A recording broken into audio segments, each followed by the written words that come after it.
It's no secret that All-Star Superman is James Gunn's chief comic inspiration for his Superman film. He's said so much in interviews, he's tweeted pictures of the book, and the first time that DC printed David Cornsweet's new Superman shield on a comic cover was for a reprinting of All-Star Superman #1, which I happen to own. However, James isn't adapting this story one-to-one or even trying to recreate its best moments. He said that the plot itself has nothing to do with All-Star Superman, but the aesthetics of what Grant Morrison wrote and what Frank Quitely drew were incredibly influential. James wants to play with how this comic balances the incredible strength and morality of this character, and borrow tonally from what this book achieves. And from the trailers and the interviews that have come out for this film, I can already see a lot of that influence taking shape. So today I'm going to dissect what from this comic that I can see making its way into this movie. I'll break down the tone and themes that I think we'll see represented on screen, I'll talk about the visual identity of this book, and I'll analyze the way that Superman, Lois Lane, and Lex Luthor are portrayed in this interpretation. What I won't be doing is telling you everything that happens in this story, because you should really pick up a copy of this book and read it for yourself one day. And before we get into this,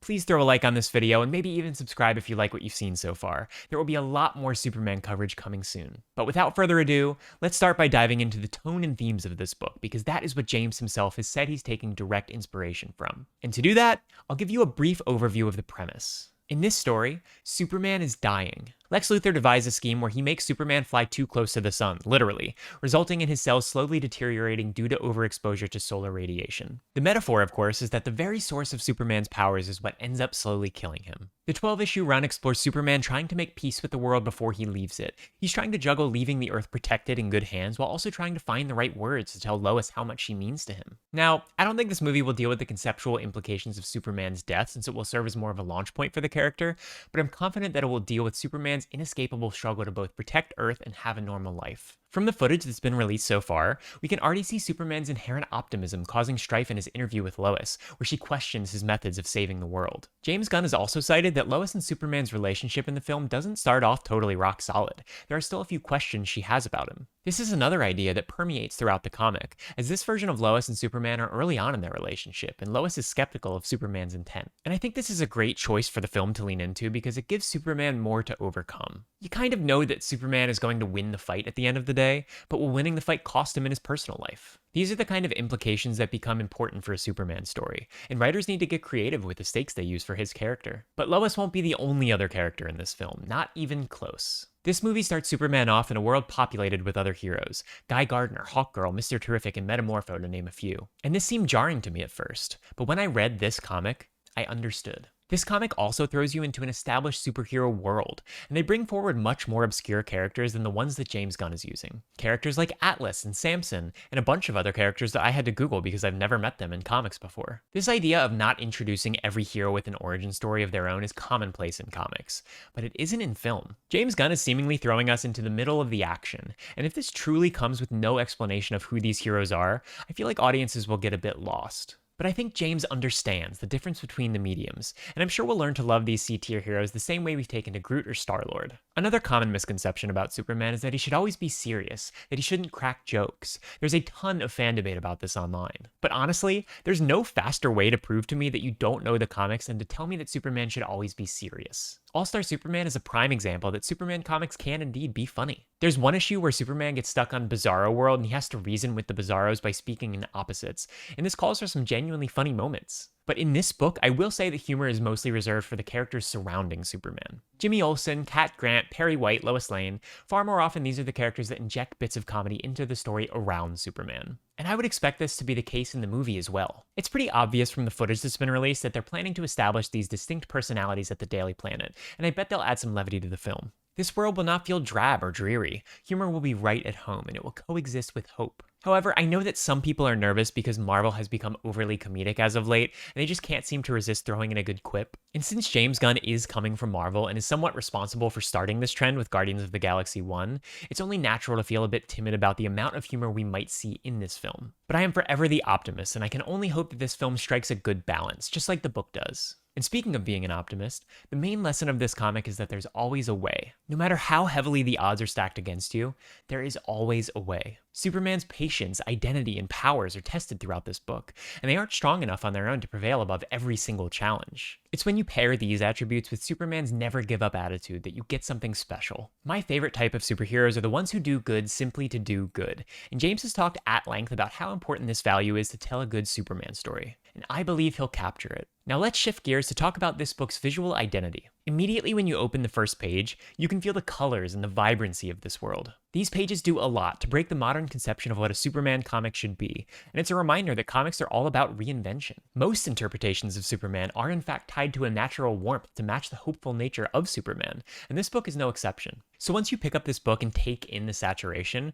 the next thing you'd probably notice is that the art style is different than your standard Superman comic. The book's artist, Frank Quitely, has a very unique style, and this plays out in his scene composition and on his characters' faces. His sense of scale makes certain splash pages really stand out among standard panels, and a lot of modern iconic Superman imagery is pulled from this book. But the faces, where do I start with the faces? Some look bulbous, very stylized, in a style that some people don't enjoy. And sometimes the faces look too small for the heads they're on. And I could sit here and say that you get used to it throughout the 12-issue run, which you do to some extent, but there are still some panels that hit you and you're like, what is that? And as I was reading this book and trying to find some way to tie in this style to a greater point for this video, I realized that adjusting to this style was just like adjusting to a new Superman. I'm personally not a huge Zack Snyder fan, but I really liked Henry Cavill as Superman. Seeing someone new in the role with a costume that fits differently takes some getting used to, but that doesn't mean it's a bad thing. I'm sure the art style in this comic is someone's absolute favorite in all of comics, and I hope David Corenswet's Superman will become a lot of people's favorite version of this character. Something else that caught my eye within these pages are panels that look exactly like the promotional material for this film. Krypto is in this book, and I couldn't help but notice the similarity between this panel and one of the first images that James Gunn shared of his film online. Chances are that if certain Superman characters are present in this comic,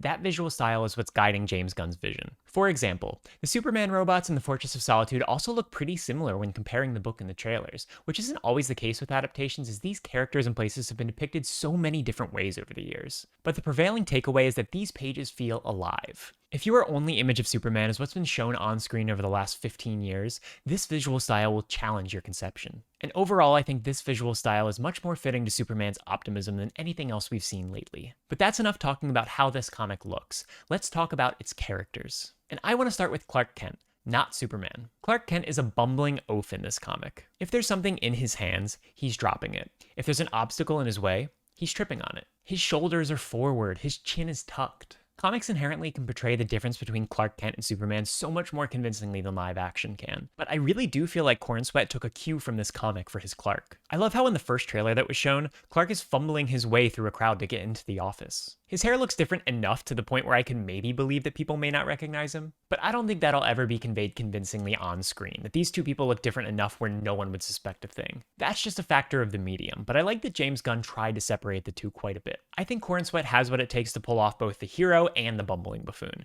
because you really need both to convey something similar to what's written on these pages. Speaking of the hero, Superman himself feels regal in this book. There's a sadness to him that feels unique to this comic since he's dealing with his potential death, but of course his optimism and hope are never too far away. I really wonder how much of the loner aspect they'll play with in this movie, as that's something I haven't really gotten from any of the trailers. He is a one-of-one individual on Earth, and sometimes he feels like he's on his own, but in the film it seems like he's dealing with so much that he doesn't even have time to think about that. Actually, there is that one scene where the guy throws a can at Superman's head, and maybe that'll be a moment where he can showcase some inner sadness, but I don't think that emotion will be the core pull from the comic. I think they'll really lean on the hope-filled side of Superman here, and the idea of where there's a will, there's a way. It is the most iconic characteristic of Superman, and it is present in this comic as well as pretty much every other comic out there. But I would like to see an additional layer weighing him down behind the scenes. Whether it's him feeling like an alien or even just relationship troubles with Lois, I don't want the main conflict of this movie to come down to punches. Superman is also obsessed with saving everyone in this comic. He does not want one living soul to die on his watch.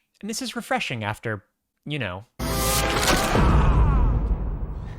I really think James Gunn is attuned to making Superman feel comic accurate. I don't think a singular person will die under Superman's protection in this film. And sure, maybe that feels a bit too romanticized, but I think it's the right call. And speaking of romanticized, let's talk about Lois. In this comic, I was actually surprised at how on the fence Lois is about Superman and Clark in the beginning. She's almost more surprised with the fact that Superman is Clark Kent than she is actually in love with the man in front of her. Her reporter brain comes first until quite later on in the story, and I think that's what we'll see on screen. We'll get an arc where Lois isn't quite convinced that Superman is the right guy for her, but over time she'll get there and we'll have that happy ending. And maybe this all sounds to be expected, but because of the recent movies, I honestly forgot how complex and important of a character that Lois Lane is. She didn't have a lot to do in the recent movies, so I'm excited to see her come more into the forefront of this film. From the way James talks about this film, it sounds like she and Superman will be co-leads, and hopefully their chemistry really sells us on that idea. Lastly, let's talk about Lex Luthor. In this comic, the one word that can describe Lex Luthor is obsessed. All that matters to him is killing Superman. He'll sit in the electric chair if it means killing Superman. He'll go to prison forever. And honestly, it read as a bit one note to me. It read as though you had to have an understanding of Lex Luthor's motivations before opening the book. This comic didn't ever really explain to the reader why Lex even hates Superman. I mean, they do say that Lex believes that he would be in charge of the planet if it weren't for Superman, but it doesn't really go much deeper than that. This is one of the areas that I think this movie has a chance to improve upon this tonal inspiration. I do think that they should keep that hate, keep that obsession, but I would like a bit more exploration of the origin as to why Lex hates Superman, and why he would sacrifice everything to see him suffer. I know this movie won't be your typical origin story, but I really want to understand their feud and understand Lex's motivations more deeply than just accepting what in this book feels more like a blind hatred of Superman. But that's it. Like I said, I didn't want to get into specific plot details from this comic line. I just wanted to give you my thoughts on what I feel like James Gunn will be borrowing for this new movie, which now comes out in under a week. I am so excited. Let me know in the comments if you've read this story and what you like or dislike about it. And if you're watching this after the movie has already come out, let me know if my analysis stacks up. Please subscribe if you enjoyed this video and give it a like. I'll be talking about Superman and Fantastic Four so much over the next month, so please stick around and join in on the fun. Thanks so much for watching, and have a good one.